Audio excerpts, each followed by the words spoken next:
Assalamualaikum warahmatullahi wabarakatuh. Nama saya Iwan Riswanto, NIM-nya 1824 10 10 11 37. Nama saya Heijar NIM 1824 10 10 1082. Nama saya Rio Gunawan, NIM 1824 10 10 10 37. Ya, di sini kelompok kami akan menjelaskan tentang proyek akhir dari PPU ini. Aplikasi dari kelompok kami sendiri ini bernama Sistem Informasi Pelestarian Pohon. Apa itu aplikasinya? Jadi aplikasi ini bertujuan untuk membantu pihak Perhutani Jember untuk mengatasi masalah seperti penebangan pohon secara liar, tempat yang sang di daerah Jember, dan semacamnya. Terus, aplikasi ini juga berguna untuk membantu pihak-pihak yang kekurangan pekerjaan, seperti penebang pohon yang tidak tentu untuk menebang pohon kapan, seperti itu. Jadi, dari aplikasi ini bisa menjatuhkan kapan mereka akan bekerja atau tidak. Terus juga untuk bagaimana sistemnya ini bekerja nanti, ada pihak pelapor. Jadi pihak pelapor itu bisa berasal dari mana saja, dari warga atau dari semacam. Mereka itu perlu mendaftar dulu di aplikasinya, baru mereka memiliki hak untuk melaporkan gitu, ada masalah apa di kawasan ini. Jadi semisal ada warga itu menemukan suatu wilayah yang ada pohon yang sudah tua dan menurut mereka layak untuk ditebang. Nah, mereka akan memfoto dan mengirimkan ke aplikasi ini. Nah, selanjutnya dari pihak aplikasi ini akan mengirim tim survei untuk mengecek apakah kawasan itu benar-benar layak untuk ditebang atau tidak. Setelah itu, jika kawasan itu benar-benar layak untuk ditebang, maka dari aplikasi ini akan mengirim pekerja untuk menebang pohon tersebut. Yes, kan? Tambah ini.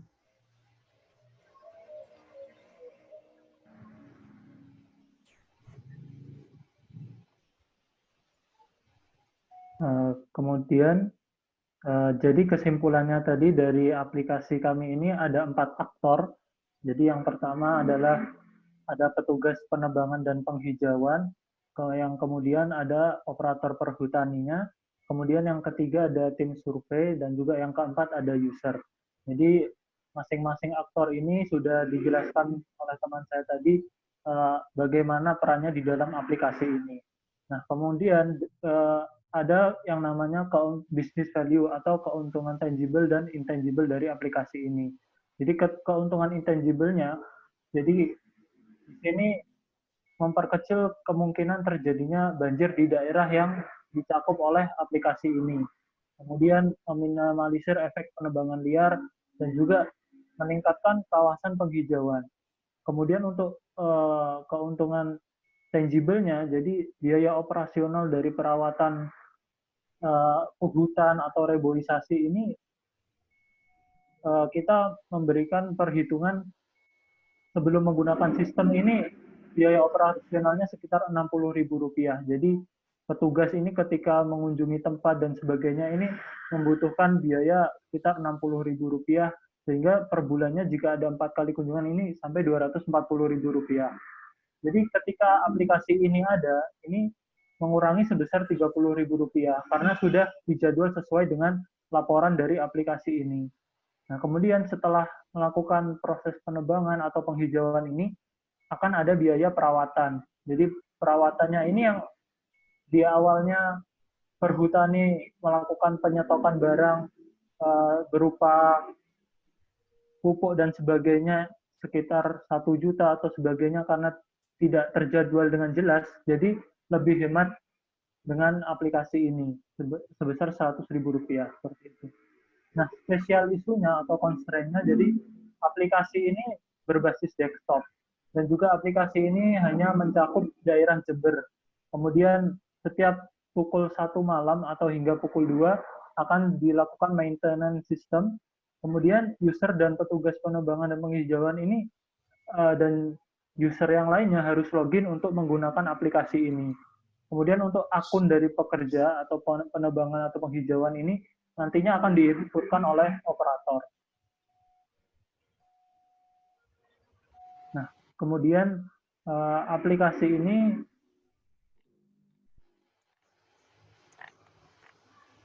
secara garis besarnya seperti itu. Dengan tujuan aplikasi ini, yang pertama ketika aplikasi ini sudah digunakan adalah dapat memantau kawasan yang sudah layak untuk dilakukan penebangan pohon dan langkah-langkah selanjutnya dalam pelestarian pohon. Kemudian menciptakan lingkungan yang bersih dan sehat, kemudian mempermudah koordinasi antara petugas penebangan dan juga penghijauan, dan yang keempat adalah mencegah adanya penebangan liar.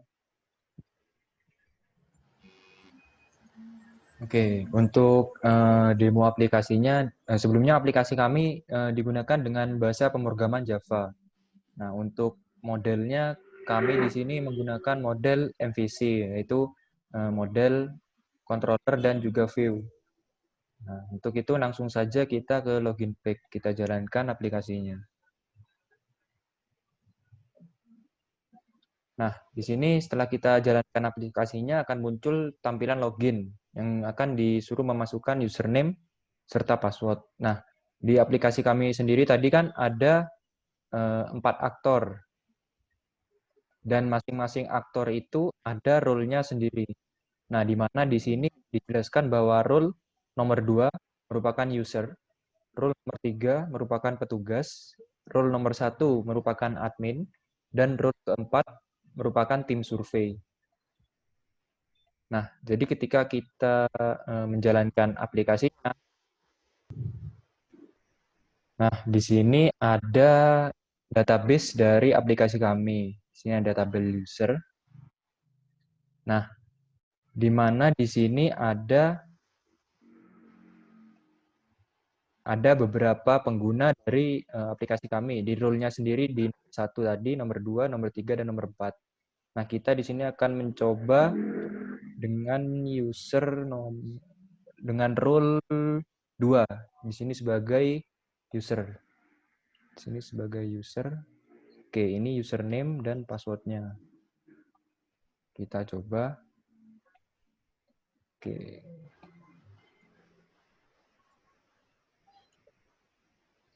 Nah, ketika kita klik masuk, akan muncul notifikasi bahwa pegawai telah terdaftar.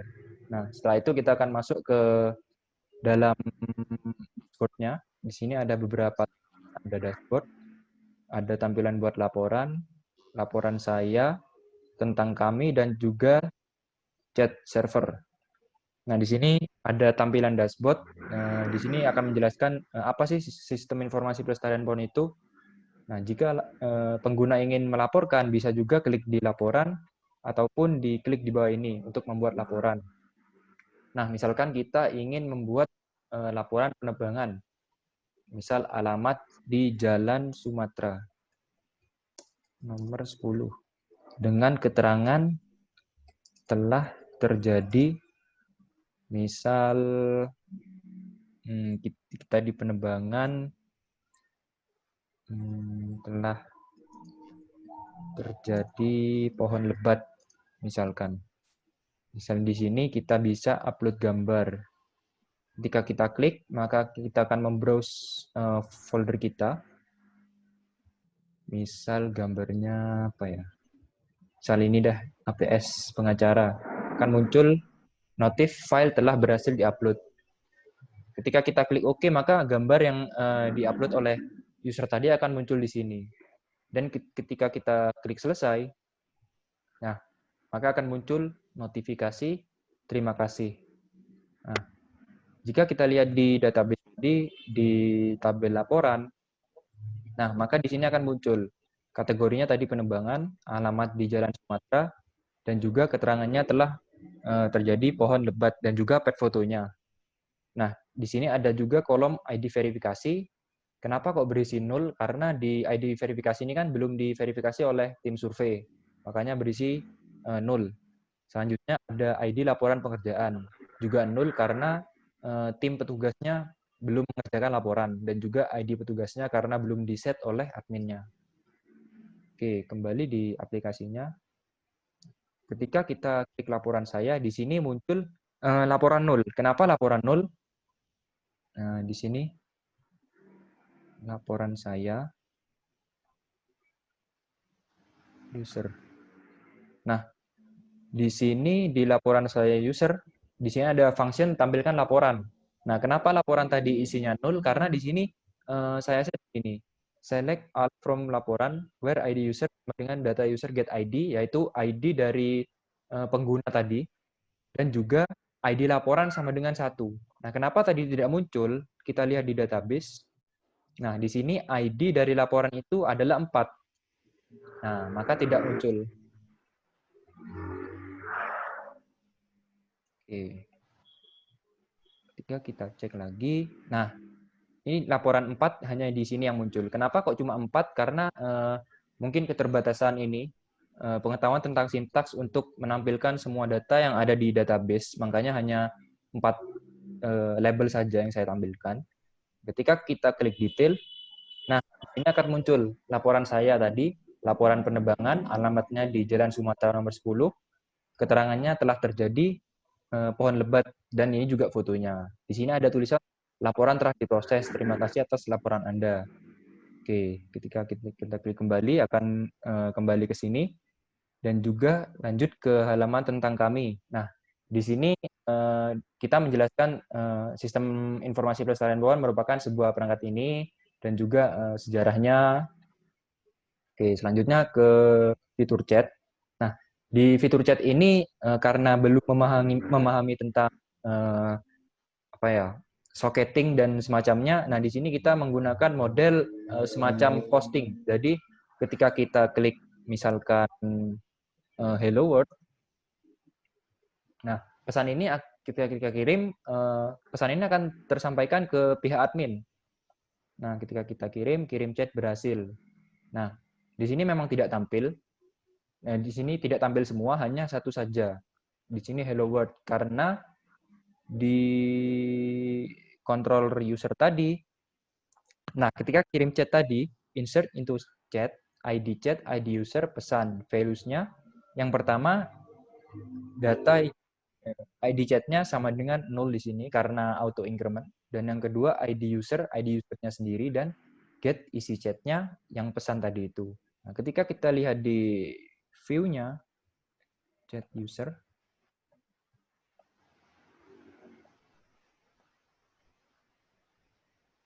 nah, di sini cuma menampilkan get chat yang pertama. Karena di sini, salah.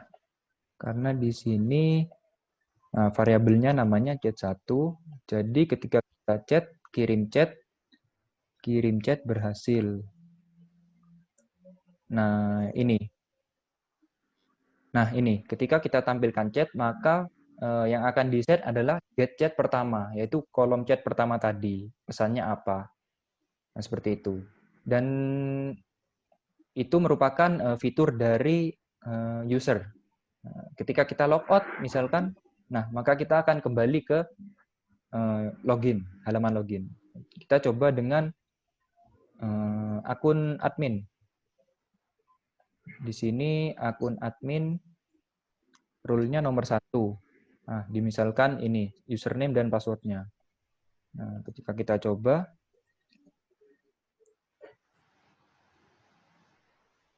nah, kita masuk.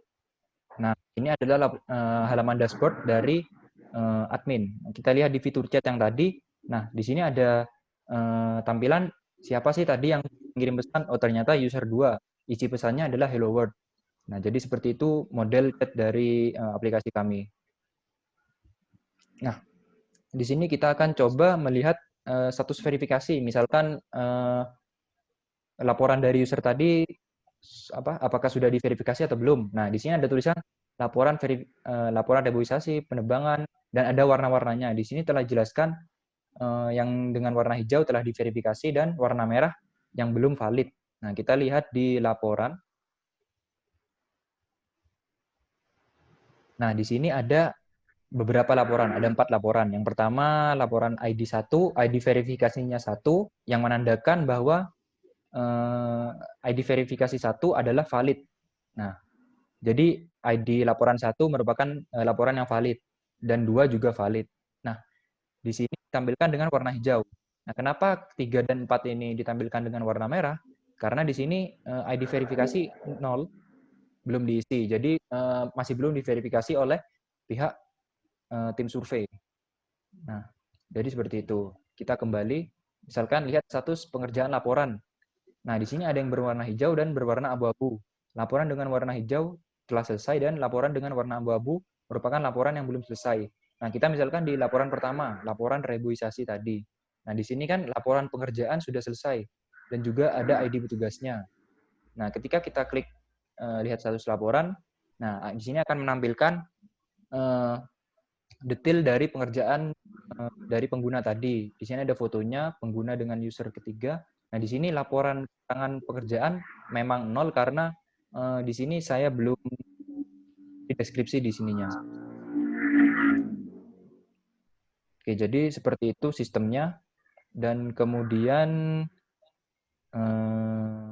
lihat laporan. Nah, di sini ada laporan yang dikerjakan oleh user. Nah, tadi di sini kita sudah memasukkan laporan dari ID nomor 4, maka di sini akan tampil laporan penebangan di nomor 4. Oke, mungkin karena keterbatasan waktu, mungkin dari 2 aktor saja yang dapat kami tampilkan. Itulah demo dari aplikasi kami. Sekian presentasi dari kami, kurang lebihnya mohon maaf. Wassalamualaikum warahmatullahi wabarakatuh.